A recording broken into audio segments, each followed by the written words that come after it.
If we had a whole community in one room, and then, but we obviously can't put a whole community in this tiny little room, but yeah.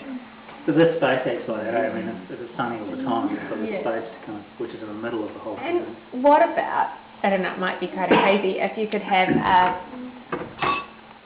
almost like an awning or those vertical, sails that could be stretched out so we could actually have meetings out there. Yeah.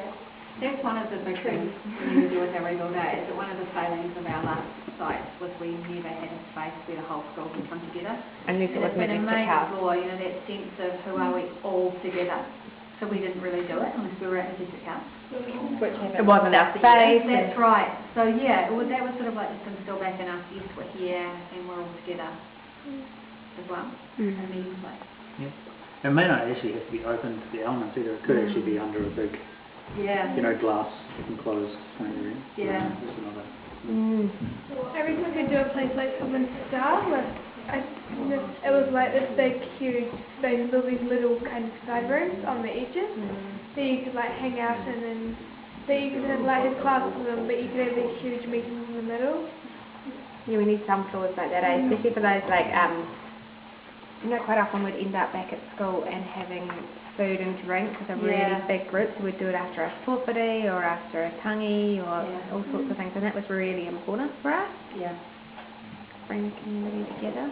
Do you think it would be a good idea if that somehow links with the kitchen? Joins with the kitchen? But almost needs to, on a daily basis, it doesn't necessarily need to be a massive space beside the kitchen maybe, but then on days that we need it, if it's expandable. And there was a good talk as well around sort of like having some area that was kind of like a cafe, chill out time, so that you might be a nice girl time, but what you really want to do is chill out and catch up with friends for that particular time, and you could do that with knowing that you weren't disturbing any classes or anything around you. It would have a legitimate space. And you could go have IEPs there. Yeah, you could do your one-on-ones, rather than go to a cafe in town, you could actually do it in a school cafe kind of thing, and people could just sort of like go there and The problem with the last school cafe was it was sort of part of the kitchen, If I remember doing cooking and then there were people coming in to use the cafe, it's just not working. Yeah. So they kind of needed, maybe if they were together, because you obviously want the washing shared facilities, but a commercial aspect and then a learning aspect. Yeah. And it can extend to incorporate that idea that people are trying to do with the magazines as well, just a space where you can go and you know that you can just chill. I love the idea of adaptable spaces as well, like spaces where you can, as a group of learners and teachers or whatever, we can establish a space for the day really easily, just pull a wall over, make another one up, put some seats around, and that would be quite exciting and fun and playful as a learning space. We were looking into that, and we saw, that like on the IDEO site, they have a system of where people create their own office space, own workspace, and I'm thinking how could that translate into this idea of a school? So you create that space that you want for that day. And one of the things that they had was like pulley systems, so that people who bought bikes could pulley them up, and they actually stayed up in the. And so we were sort of like, so my gear that I needed, say, for Spanish or something like that, I just stick in this little basket thing, pulley system, and it's completely out of the way of everybody else. So all your tools or whatever, there we go, they're up, they're out of the way, and now that space on the floor just stays more secure. Another thing that we didn't really have. We had the cubby holes, and they were quite good, but there weren't really enough of them. There was only a few cubby holes in Common Star 1, so if you had to go there to put your bag, which kind of defeats the purpose of having them. That's definitely something that needs to be considered in the brief, especially if we are going to be used by other organisations outside of school time, is safe storage spaces. So I like the idea of vertical getting in, because we do cluttered. I know my home base area is always really cluttered and messy. You probably noticed the school has that feel, because we're always kind of on the go and grabbing stuff, and we don't have proper storage here either. But we did talk earlier about having almost if LA's all had a trolley each that could be pulled out, and you can move to it to your class, or you can leave there, and then it can just be locked back into the wall, so it's really easy to tuck away our mess. Especially things like either construction or innovative artworks, or people who are wanting to experiment with really tactile projects. We never had a space where we could guarantee that would be left and be safe. You know, if you wanted to get into a really cool sort of kinetic sculpture or something, then pretty much you'd be able to pack it into a cube and then reassemble it, or really trusting that nobody would pull it apart or play with it.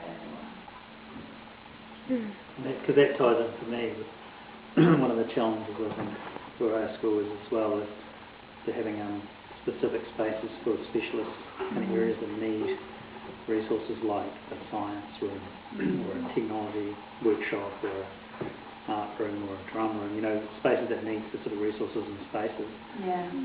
And yet the school doesn't really want to do that because it becomes... There's kind of dedicated spaces that when they're not being used can be used for other things, like, because like the technology room in the basement never got used for anything except technology. Exactly. And which they only had like a few colour books that had technology, so it didn't get used. So yeah, imagine if you could pull out like a wall or something and it had all the workshop in it. It'd be quite cool. Spaces. You're saying it would be quite cool. I was listening to you think about teachers' furniture. If you had a teacher's wall, like made of furniture, you could take it down and use the bits as seats. Yep. You have it right here, right? Yeah, because in I think in Japan, cupboards are often used as partitions as well. So partitions that separates room, and I've also seen examples of cube chairs becoming like maybe a wall. You could stack it up and it becomes a wall. So like your Tetris idea.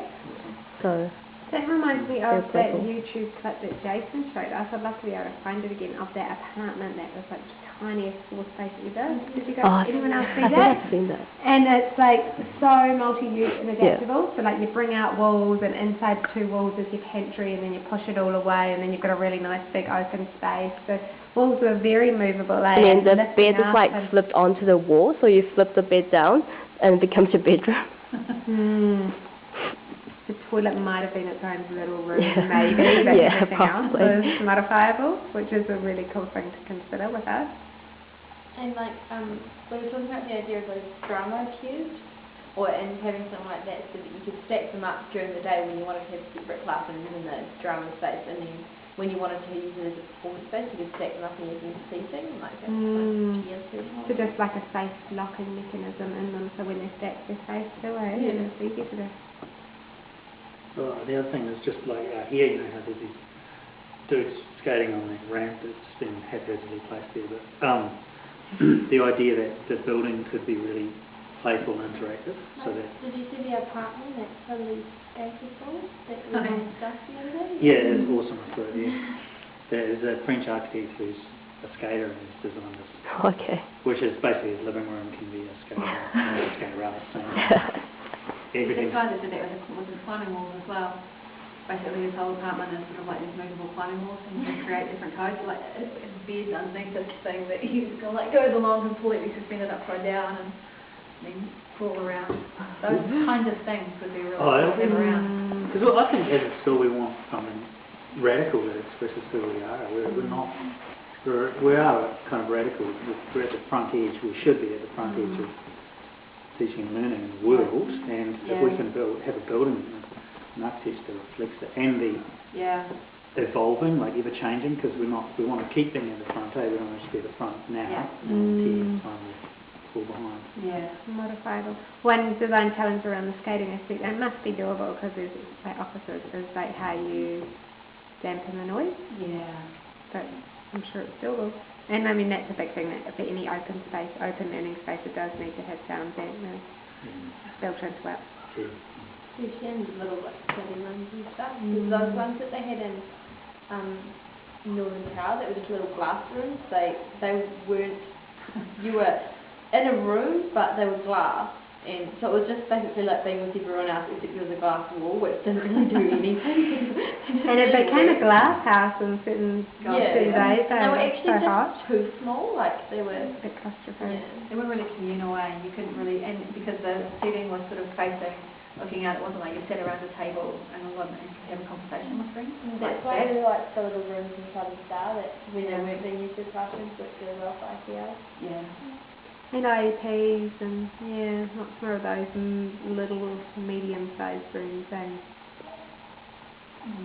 I don't really want things like nucleuses again, like in Northern Tower. Well, I like them, but it would have been good to have a bigger space around them because they were so small and like you could hardly have a community meeting or something because there was no space to do it.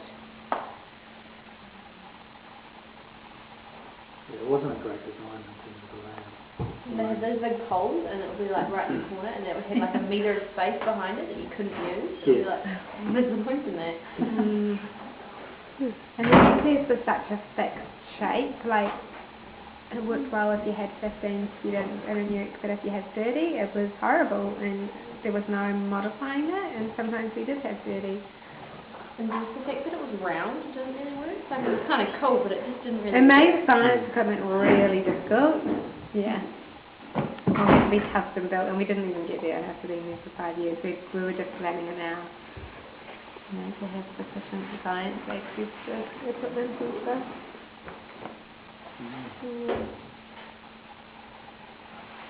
Few ideas?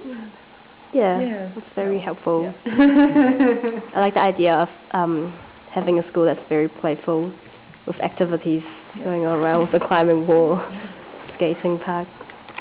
Yeah. Cool. That's part of the reality of Year 8, is the playground. It's so awesome watching so many people just have fun on playgrounds that's built for people their size. It's not like they're playing or invading a little kid's playground. It's so true, because that's why it's so popular here, right? Yeah, it's been awesome watching that. Yeah. The dynamic. Playgrounds are so small that like you go, you're like, oh I'm going to cross a monkey bars and then you like hit them with your head. It just doesn't work. Yeah. It'd be quite cool to have a playground like maybe on the top, maybe like on the roof or something. You could They have. had one in the veranda and we won. Yeah, that was fun. Could have been better though, right? Yeah, it was really fun. It's so critical. I like our plan that we had where we had the flying fox, you know, go from the Z1 playground across to the roof of Valentine, which we were going to convert into the garden. I really play like area. you know how there was the playground outside and then there was that kind of garden area? Yeah. It was really nice, that area. Yeah. You guys made it there nice though. That was parents and kids that made that. Cool. Well, thanks for coming. I hope you get. Okay, yeah.